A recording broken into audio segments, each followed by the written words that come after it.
my good friend, brother, and somebody who can literally kill you with his infectious smile, Mir Barkat, Ambassador Mr. J.P. Singh, all the distinguished officials from Israel and India, all the very, very enthusiastic persons from the business community, both of Israel and India. And Neer and I were just discussing that when we first started talking to each other, we had never imagined that the largest ever delegation that went out from Israel would come to India, or we would have so much enthusiasm of persons from India coming in to visit along with me during my very first visit to Israel, over a lifetime of desire to be here. In fact, I almost felt blessed when I landed and when I was taking the morning walk along the water. I couldn't believe I'm here. Truly delighted that after 48 years of my first tryst, first experience of Israel, when I read the book Exodus, written by Leo Urey. I was only 13 at that point of time, so I'm also telling you my age. I was in grade 8 in school, and I remember for nights on end, I would not sleep because it was the very history of Israel was so gripping. It was irresistible. I just could not put down learning about the glorious history of the Jewish people, their struggles for the promised land, the parting wish that every Jewish person would express while meeting anybody next year in Jerusalem. And if I can quote from the Exodus, and I quote, our very existence, the Jewish people, our very existence is a miracle. We outlived Romans, Greeks, and even Hitler. We outlived every oppressor. My compliments and congratulations to each one of you, proud Israeli.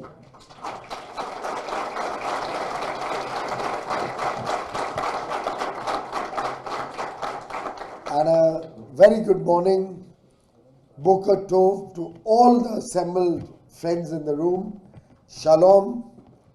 And I come with the greetings and best wishes of 1.4 billion Indians.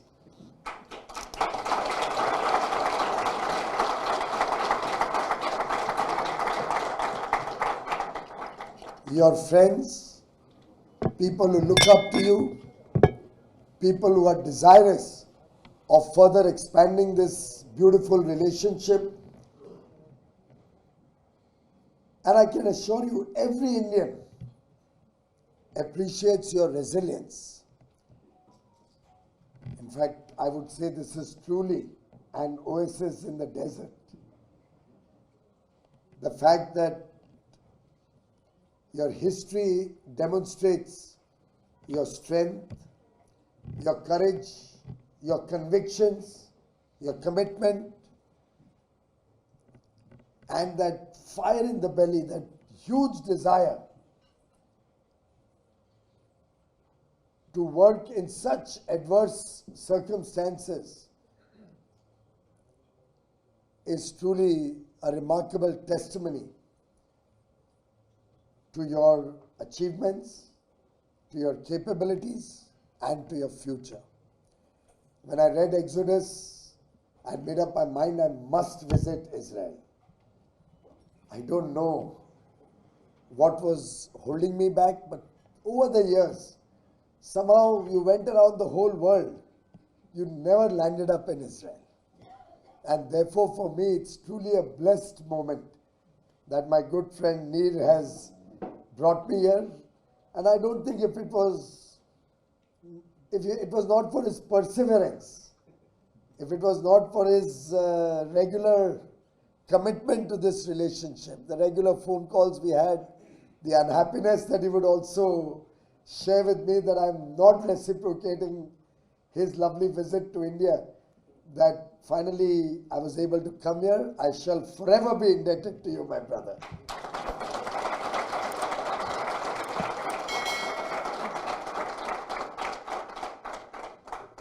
Only I'm a little scared. He served as a company commander in the Israeli Defense Forces.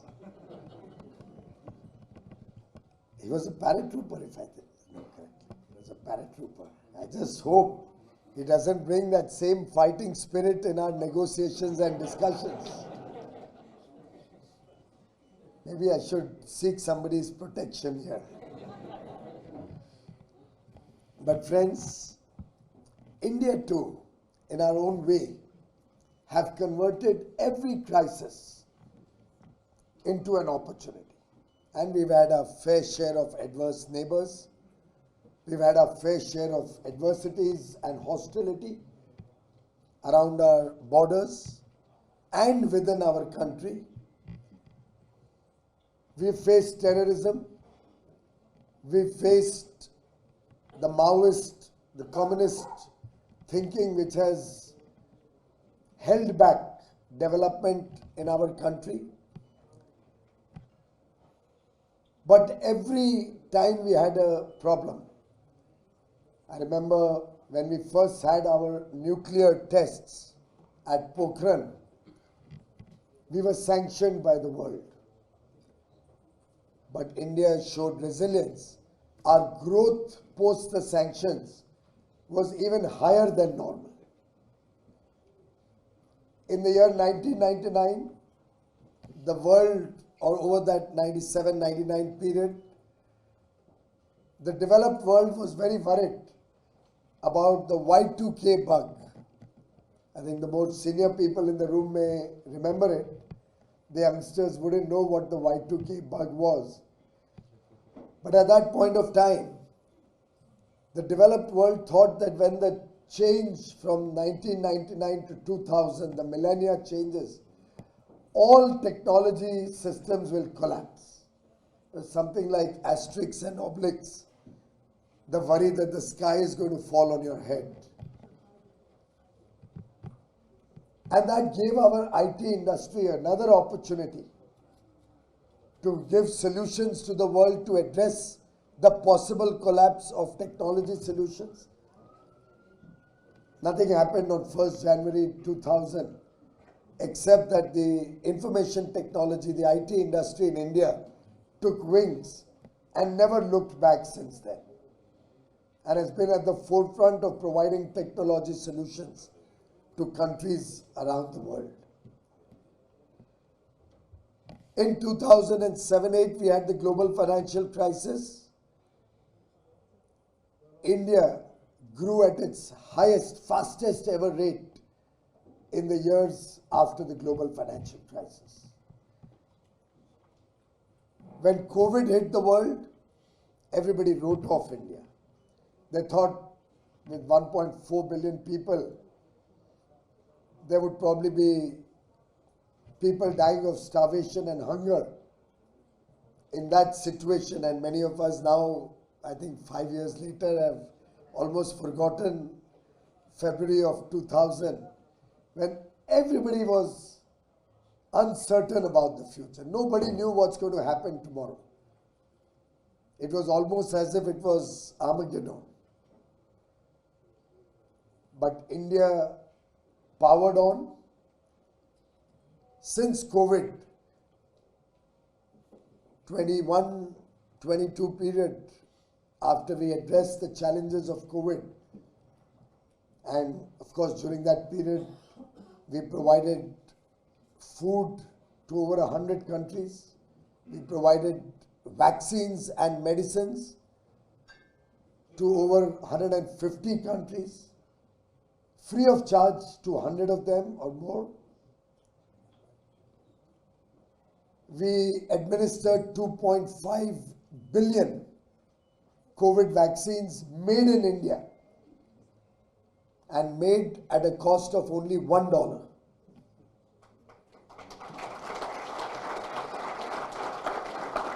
And an effective vaccine that protected such a large population. $2.5 billion vaccines were administered free of charge to every adult. And post-COVID, we continue for 4 years to be the fastest growing large economy on Mother Earth. And for the next 2 or 3 decades, I assure you friends, India will continue to be the fastest growing large economy.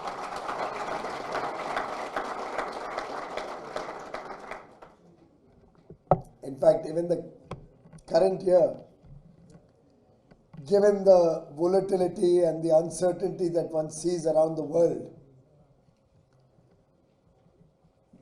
the challenges that global trade is facing, that multilateralism is facing, many estimates of growth came out. The IMF first came out with an estimate of growth for India at 6.7%. Then they thought the US deal is not happening, so they revised it downwards to 6.4%. Some others felt that it would be close to 6%. Even then, we would continue to be the fastest growing. But I can assure you friends, our first quarter growth was 7.8%. Our second quarter numbers are expected soon, will be about 7%.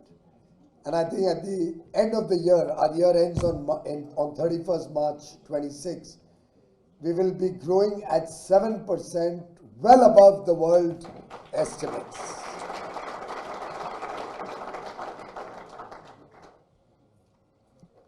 We've also just seen a ratings upgrade after 18 years, even though we in India believe that even after the upgrade, we are highly underrated for the performance, for the strong macroeconomic fundamentals, for this fast pace of growth, for the very controlled inflation. Our last decade inflation has been the lowest India has seen since independence.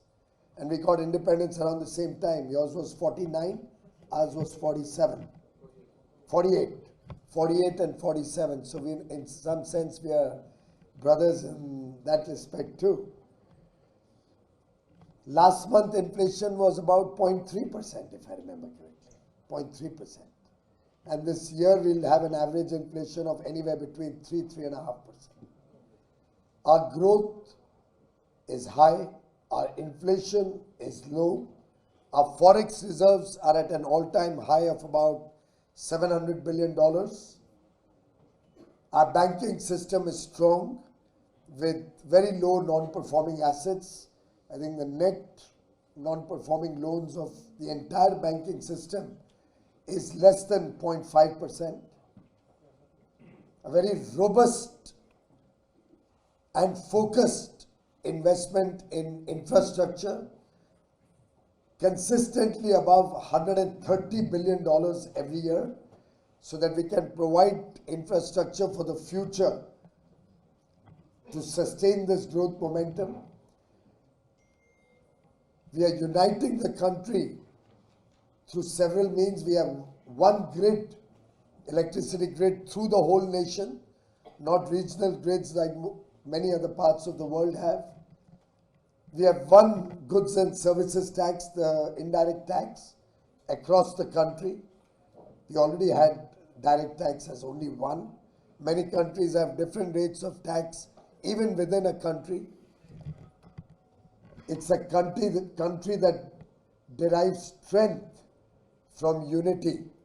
It's a country that's very proud of its own history, its own heritage, its own traditions, its own culture, and its own struggles, having been under foreign rule for many centuries. First the Mughals, then the British, and today the Prime Minister, Mr. Narendra Modi, is focused on shedding the colonial mindset that we had inherited through years and years of foreign rule, is bringing the nation together with a sense of duty and with the courage of conviction to be a developed nation by 2047, when we celebrate 100 years of our independence.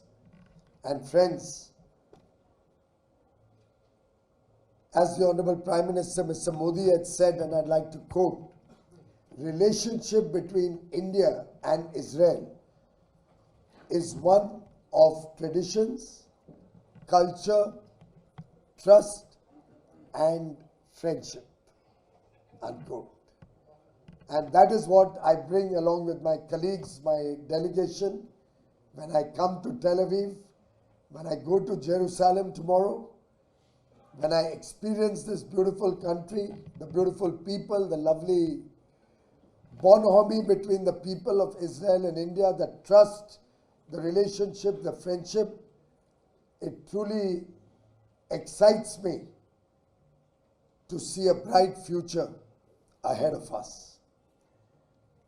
In fact, the Prime Minister, Mr. Modi, was the first Indian Prime Minister to visit Israel in 2017. And I don't know, I may be the first Commerce Minister also. I didn't realize that. Am I right? So it's the first time that a Commerce and Industry Minister is visiting Israel. Probably the first time a business delegation has visited Israel. And in this first visit itself, we are already planning a very bright future together. Because if Israel and India are together, the sky is the limit.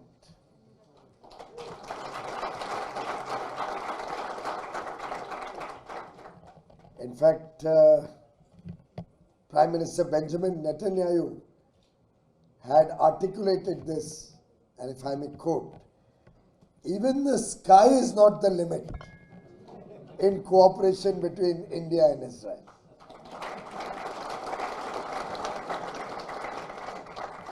When we met in India, I'd spoken about at the Business India-Israel Business Forum in February of this year.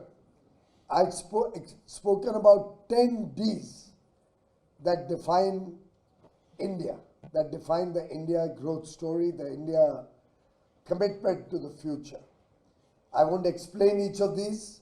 Maybe during the course of the day, our business community will be able to share with you why these 10 Ds make India a compulsive investment destination, a very attractive business destination. But these 10 Ds define the India growth story, the India of the future. Democracy, decisive leadership, demand, 1.4 billion people, aspirational, young. The demographic dividend, very young age, 28.4 years average age of population against an aging population in most parts of the developed world. Diversity, you'll find a different cuisine, a different dialect in every one village, maybe 20 kilometers apart, and we have 600,000 villages, by the way. Digitalization, 5G at the remotest corner of India, and quality telecom systems. Decarbonization, very focused on sustainability, and one of the best performing countries in the G20 when it comes to our meeting the intended nationally determined contributions that we had agreed on as per the Paris Agreement. determination of 1.4 billion young Indians, the fast pace of development, infrastructure, manufacturing, technology, education, healthcare, every field, pace of development which you couldn't have imagined maybe a few years ago. And most important element which summarizes all of them is dependability, trust. I bring with you a nation that trusts Israel, and I offer the trust of 1.4 billion Indians to each one of you. I'm very confident that the speed, the scale, the skill, the talent that India offers, the investor-friendly, predictable atmosphere to do business provides huge opportunities for business persons from both sides. Opportunities in technology, could be fintech, could be agri-tech, could be artificial intelligence, could be quantum computing, could be machine learning, pharmaceuticals, space, most important of all, defense. Unlimited possibilities, unlimited potential. Let us go for it. And as your Prime Minister, Mr. Benjamin Netanyahu, also said, and I quote, the formula for success is simple. It's I2, T2. Indian talent and Israeli technology equals Israel-India ties for tomorrow. Thank you very much, ladies and gentlemen. Thank you, Honorable Minister, my brother Mir Balkan, for this wonderful opportunity and for giving me the blessings of being in the promised land. Thank you.